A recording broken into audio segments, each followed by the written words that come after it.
지금 여러분께서는 이 시대 직장인들을 위한 맞춤형 라디오 방송 정용실의 저녁길 매거진을 함께하고 계십니다.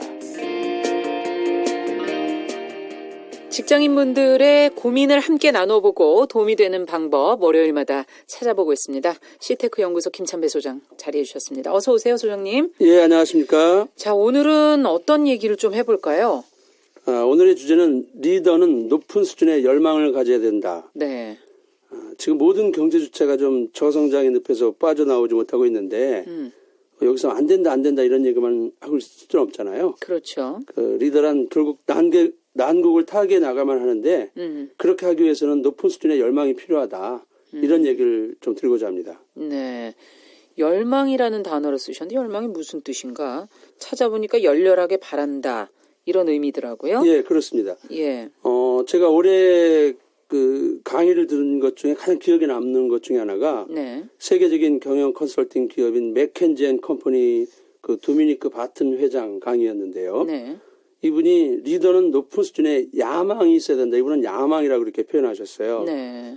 이분 런던 사무실에는 포항제철 지을 당시에 그 흰색 안전모 쓰고 땅 파는 근로자들 사진을 걸어놓고 계시대요. 네. 그러니까 이분이 30대에 한국에서 근무를 했는데 그분은 리더십에 관한 한 최고의 경험을 한국에서 했다고 하면서 자신의 집무실을 찾는 리더들에게 대한민국에서 배우라 그렇게 조언한다고 합니다. 대한민국에서 배워라. 예. 뭘 배우셨는지 구체적으로 좀 더 알아보고 싶네요. 예.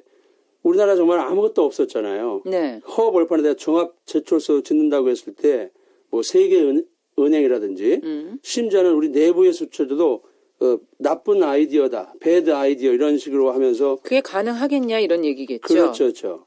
그런데 이것을 가능한 것은 리더들이 높은 수준의 야망을 가졌기 때문이다. 그러면서 우리 한국에서 그 리더의 야망을 배우라 이런 얘기를 한다고 하는 거예요. 저는 그래서 이거를 열망 이렇게 표현해봤는데 네. 보통 열정에 대해서는 이야기 많이 하죠. 열정, 예. 열렬하게 뭐 애정을 가지고 열중하는 마음, 그 예, 열정이라고 그렇습니다. 그러죠. 예. 그래서 저는 방향성이 없이 그냥 열정적으로만 하다 보면 오히려 더 그르칠 수도 있다. 그래서 분명한 목표의식과 방향성을 가지고 열정을 품자는 것, 그것이 바로 오늘 열망이라고 이렇게 표현했습니다. 네. 자, 그런데 상황이 안 좋은데 과연 이런 마음만 먹고 바라기만 하고 뭐 열정을 가진다고 해서 이게 과연 될 것인가? 저는 또 왜 회의가 되는지 모르겠으나 이게 정말 가능할까요? 그래서 제가 하나 좀 네. 예를 들어보겠는데 네.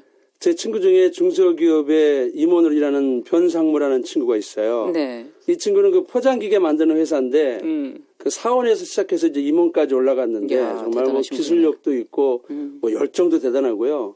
뭐 주인의식 또 의리도 있어요. 네. 그래서 제가 존경하는 친구라고 말하는데 정말 이 친구를 보면 그냥 열망으로 똘똘 뭉쳤다. 그런 인재다 이런 생각이 들 때가 많습니다. 그렇군요. 그런데요.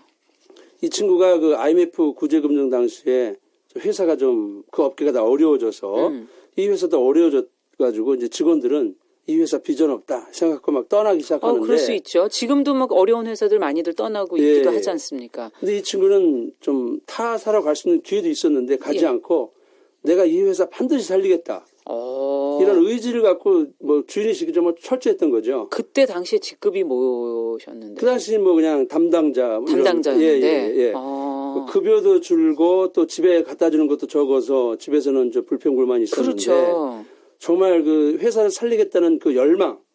이거 하나 가지고 진짜 회사를 살려냈어요. 그 최근 불경기 때문에 업계가 여기도 여전히 또 어려워졌다는데. 다시 어려워졌죠. 지금 이 회사는 다음 달까지 뭐 일이 밀려갖고 쉬는 날도 없이 정신을 못 차릴 정도라고 하는데 저는 이 친구 볼 때마다 저런 직원만 있다면 어떤 위기가 와도 이겨낼 수 있겠구나. 그런 생각을 하게 됩니다. 네. 예. 리더의 위치가 아니더라도 리더의 역할을 할 수 있다 뭐 이런 얘기인가요? 그것도 되고 또 예. 지금은 이제 뭐 상무로서도 여전히 그 열정을 그 열망을 그래서 결국 잃지 않고 리더가 있다. 됐다. 그렇습니다. 볼 수도 있고요. 예. 자, 그렇다면 열망이 있는 리더에 대해서 조금 더 생각해 보죠. 지금 어쨌든 주인의식을 가지고 예. 불평불만하지 않고 어떤 역할을 하든 열심히 했다는 거 그런 한 분의 사례를 보여주셨는데 제가 두 가지로 말씀드리겠는데요. 네. 첫째는 그 현재에 안주하지 않는 것입니다.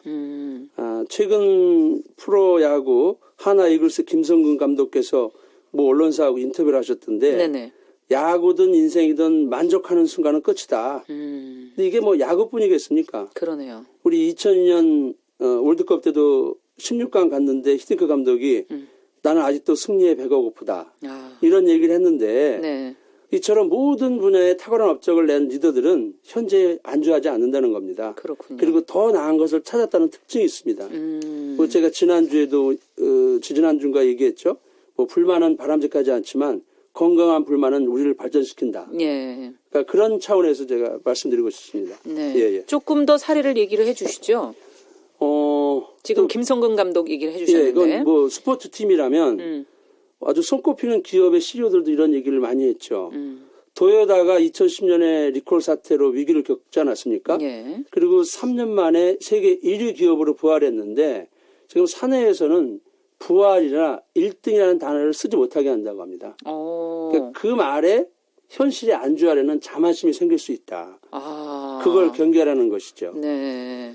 그리고 또 뭐 항상 이런 얘기 나올 때마다 스티브 잡스 얘기하지만 그 유명했던 얘기 있죠. 스탠포드대 졸업식 그 스테이 헝그리. 네. 이거를 뭐 어떻게 번역할지 모르겠지만 그냥 이 말대로 하면 배고픔을 유지해라 이렇게 말이 되겠지만 현재에 만족하지 말고 더 나은 것을 추구하라. 네. 이런 의미일 것입니다. 네. 과거에 좀 부족했고 늘 배고팠던 그 순간을 계속 유지하라는 그런 얘기일 수도 있으니까요. 그렇습니다. 예. 그리고 우리나라 S그룹에서 신경영 그래갖고 우리가 이제 글로벌 기업이 됐는데 이분도 회사가 뭐 세계 1등이 되고 그리고 잘 나갈 때쯤만 되면 이거 안 된다.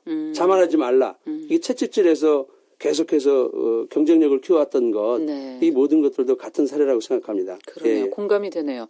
그러면 또 두 번째 특징은 뭐가 있다는 걸까요? 아, 열망 있는 직원들은 기대 이상 한다는 것입니다. 직장인 중에 보면 이제 시키는 것만 하는 직원이 있고 그렇죠. 또 시키지 않아도 알아서 잘하는 직원 있지 않습니까? 네. 시키는 것만 하는 직원들은 사실은 좀 불행한 직장인이에요.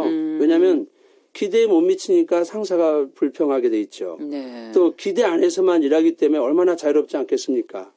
근데 자발적으로 기대 이상 하는 직원들은 상사로부터 자유로울 수 있는 거죠. 그렇죠. 예. 자, 그렇다면 지금 뭐 꼭 리더에게만 하는 말이 아닌 것 같다라는 생각이 들어요. 오늘 얘기는요. 그렇습니다. 예, 네. 예. 끝으로 정리 말씀해 주신다면요. 모든 직원이 열망을 가진 직원이 되는 것이 좋겠지만 또 사실 또 모든 직원이 100% 그렇게 되는 것도 불가능한 일일지 모릅니다. 네. 흔히 뭐 한 사회를 이끌어가는 것은 창조적 소수 10% 이런 얘기 하는데 기업도 마찬가지 아닐까. 그런데 저는 그 창조적 소수 그분들 플러스 또 몇 %만이라도 더 열망을 갖고 일한다면 어떤 위기가 와도 헤쳐나갈 수 있는 기업이 될 수 있다. 이런 네. 말씀을 드리고자 합니다. 네. 자, 오늘의 주제는 리더가 높은 수준의 열망을 가질 때 어떤 변화를 가져올 수 있는지 저희가 직접 사례를 들어 살펴봤습니다. 시테크 연구소 김찬배 소장님과 함께했습니다. 감사합니다. 네, 감사합니다.